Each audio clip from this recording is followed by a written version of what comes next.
You are exhausting yourself caring about things that will not matter to you in 10 years. I promise you this, I am not guessing. I spent 38 years sitting with people in their final weeks and days, listening to what they actually said when they knew time was almost gone. And I can tell you with complete certainty that most of what is eating you alive right now, most of what keeps you up at night, most of what you are sacrificing your peace for, will evaporate. It will simply stop mattering. The tragedy is that you will not realize this until you are much older or sicker or closer to the end than you want to be. You will look back and think, why did I waste so much of myself on that? I have watched this happen to other people more than 2,000 times, and I have lived it myself. I know what falls away, and I want to tell you now, while you can still do something with this information. Number 1, I stopped caring about being right. This was one of the hardest ones for me because I spent most of my life believing that if I was right about something, I had an obligation to make sure everyone else knew it. I would argue, I would push, I would bring up evidence. I would circle back to conversations days later with new points. I thought I was being helpful. I thought truth mattered. And truth does matter, but not the way I thought it did. What I learned from sitting with dying people is that nobody, and I mean nobody, ever said, I wish I had won more arguments. Not once in 38 years. What they said was, I wish I had not let small disagreements turn into big silences. They said, I wish I had let my brother be wrong about politics without making it a war. They said, I wish I had shut my mouth and just let it go. Being right costs something. It costs energy. It costs relationships. It costs your peace. And the return on that investment is almost nothing. You win the argument, and the other person resents you. You prove your point, and they dig in harder. You get to feel superior for about 15 minutes, and then the satisfaction fades, and you are left with the same problems you had before, plus a little more distance between you and someone who used to be close. I am not saying truth does not matter. I am saying pick your battles. Most of them are not worth fighting. Let people be wrong. Let them think what they think. You do not need to correct everyone. You do not need to be the one who sets the record straight. Just live your life and let them live theirs. The energy you save will be enormous. Number 2, I stopped caring about being understood by everyone. There was a time when I would explain myself endlessly. If someone misunderstood my intentions, I would go back and clarify. If someone thought poorly of me, I would try to change their mind. I would craft careful explanations. I would revisit conversations. I would lie awake thinking about how I could have communicated better. This is exhausting, and it does not work. Some people are not going to understand you no matter how clearly you explain yourself. Some people do not want to understand you. They have already decided who you are and what you meant, and no amount of talking will change it. So I stopped. Now I say what I mean once.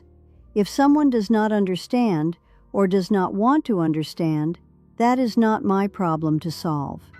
I am not responsible for managing what happens inside someone else's head. I watched a woman named Patricia, this was maybe 1989, spend her last 3 weeks trying to write letters to people who had misunderstood her throughout her life. She wanted to set the record straight before she died. She was 76 years old, she had cancer that had spread everywhere, and she was using what little energy she had left to explain herself to people who had judged her decades ago. I finally asked her, Patricia, do you think these letters will change their minds? She looked at me a long time. She said, probably not, I said, "Then why are you spending your last days on this?"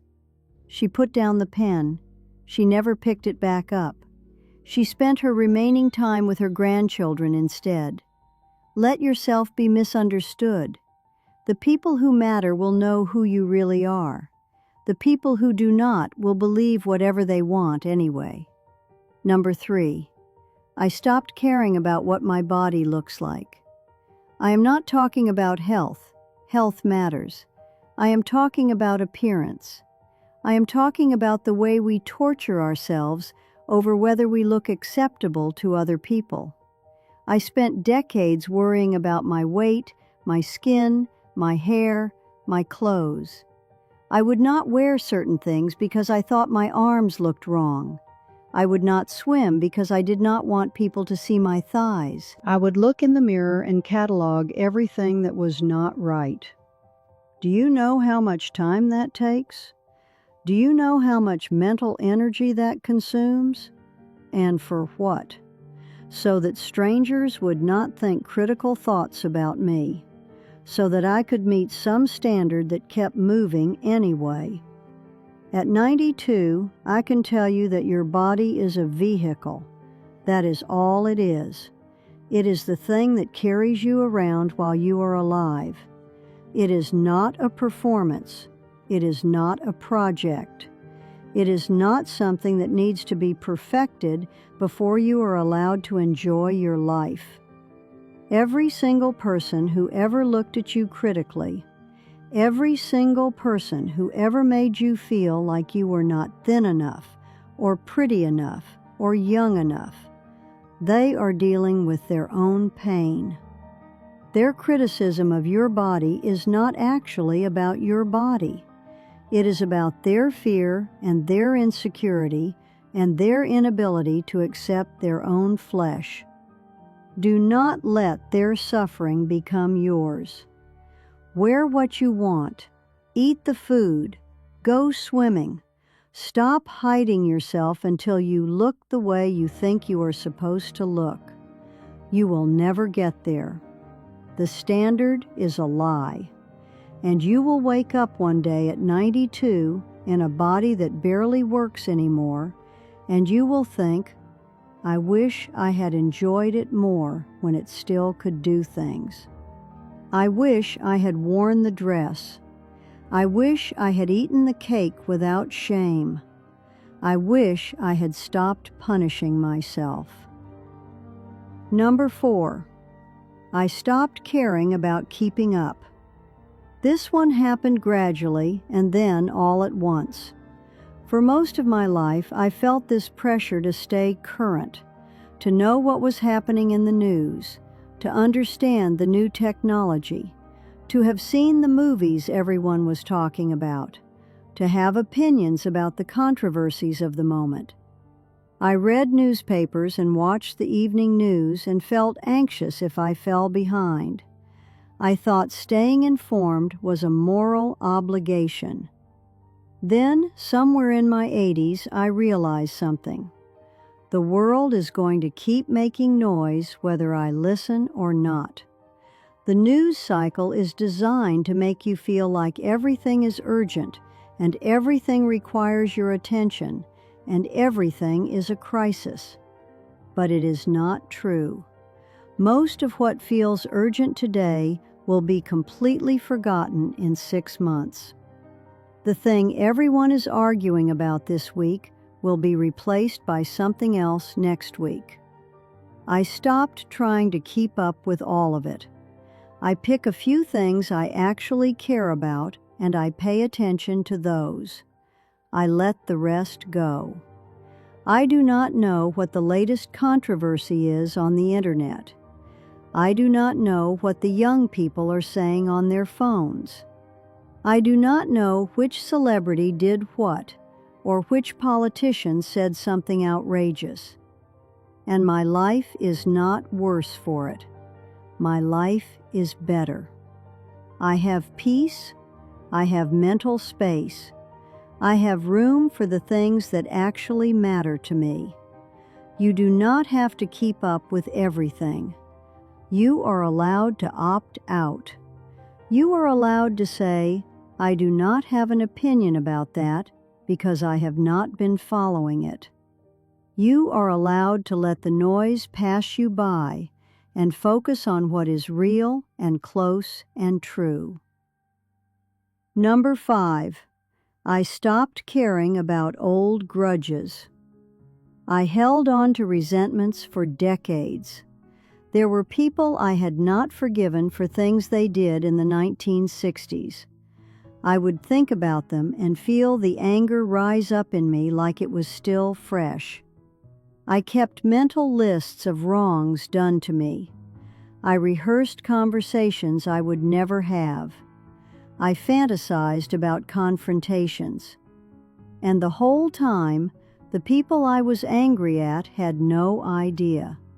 They were living their lives. They had probably forgotten whatever they did that hurt me. The only person being harmed by my grudge was me. I was carrying this weight around everywhere I went, and they were not carrying anything. In hospice work, I saw this pattern over and over. People on their deathbeds suddenly desperate to forgive or be forgiven. Families scrambling to repair decades of distance in the final days. Brothers who had not spoken in 40 years trying to squeeze a lifetime of reconciliation into one hospital visit. And sometimes it worked. Sometimes grace showed up at the last minute. But often it did not. Often there was not enough time, or one person had already died, or the hurt was too deep to repair quickly. And I would watch people die with regret still in their hearts. So I stopped waiting. I forgave everyone, not because they deserved it and not because what they did was okay. I forgave them because I did not want to carry it anymore. Forgiveness is not a gift you give to the person who hurt you. It is a gift you give to yourself. It is putting down a weight that was never doing anything except making you tired. I do not think about those old injuries anymore. I do not have the energy for it, and I do not want to waste the time I have left on anger from 50 years ago. Number 6. I stopped caring about what my adult children think of my choices. This one will be controversial, I know that. But I raised 3 children. I gave them everything I had for decades. I sacrificed, I worried, I lost sleep, I made choices I did not want to make because I thought it was best for them. And then they grew up. They became adults with their own lives and their own opinions. And somewhere along the way, I realized I was still trying to please them. I was making decisions about my own life based on whether my children would approve. I was afraid of their judgment. I was afraid they would think I was being foolish or selfish or making bad choices. My children love me, I know they do, but they are not always right about what is best for me. They worry about me the way I used to worry about them, and sometimes their worry leads them to opinions I do not share. When my husband Tom died in 2012, they thought I should move into assisted living immediately. They thought living alone was dangerous. They had all these ideas about what I should do with my own life, and I listened. I considered their perspective, and then I made my own decision. I stayed in my apartment. I got a medical alert button. I made some adjustments, but I did not let their fear override my own judgment about my own life. Your children, if you have them, will have opinions about you. They will think you should do things differently. They will worry. They will sometimes try to control you because they love you and they are scared. But you are still you. You are still an adult who gets to make your own choices. You do not stop being a whole person just because your children are grown and concerned. Love them, listen to them, and then make your own decisions anyway. Number 7. I stopped caring about being productive. This is the hardest one for my generation, and I suspect it is even harder for yours. We were raised to believe that our worth was connected to our usefulness, that we had to earn our place in the world by working, by contributing, by doing something that mattered. Retirement was terrifying for a lot of people I knew, because suddenly they did not have a role, they did not have a title, they did not have somewhere to be and something to accomplish. And they felt like they did not matter anymore. I felt this too. When I retired from hospice work, I volunteered for another 20 years because I did not know how to just exist. I did not know how to be valuable without being productive. And then my body started slowing down. I could not volunteer as much. I could not do as much. I had to learn to just be. This was one of the most difficult lessons of my life. Learning that I am still worthy of love and space and air and food even when I am not producing anything. Learning that I do not have to earn my existence. Learning to sit in a chair and read a book and not feel guilty that I am not doing something useful. You are not a machine. Your value is not measured by your output. You are allowed to rest. You are allowed to take time that does not produce anything. You are allowed to have hours and days that are just for being alive, not for accomplishing. The cult of productivity is lying to you. It is telling you that every moment must be optimized, every hour must count, every day must move you toward some goal. But that is not how a good life is actually lived. A good life has space in it. A good life has rest. A good life has moments where you are doing nothing except existing, and that is enough. I am 92 years old. I have watched over 2,000 people die. I have seen what they let go of and what they held on to. I have heard what they wish they had done differently. And the through line, the common thread, is this: they cared too much about the wrong things for too long. They gave their precious energy to battles that did not matter, to appearances that faded, to grudges that poisoned only themselves, to opinions of people who barely knew them, to an endless treadmill of staying current and staying productive and staying relevant. And at the end, none of that was what they wanted. They wanted peace. They wanted the people they loved around them. They wanted to know that their life had meant something to someone. They wanted to feel like they had not wasted it. You are wasting it right now, some part of it at least. Some part of your energy and your attention and your heart is going to something that does not deserve it. I cannot tell you exactly what that is for you, but I can tell you it is there. And I can tell you that you do not have to wait until you are 92 or until you are dying to start letting it go. Put it down now. Stop caring about it today. Save yourself for the things that will still matter at the end, because the end is coming. It is coming for all of us, and you do not want to get there and realize you spent your one precious life caring about things that never should have had your heart in the first place.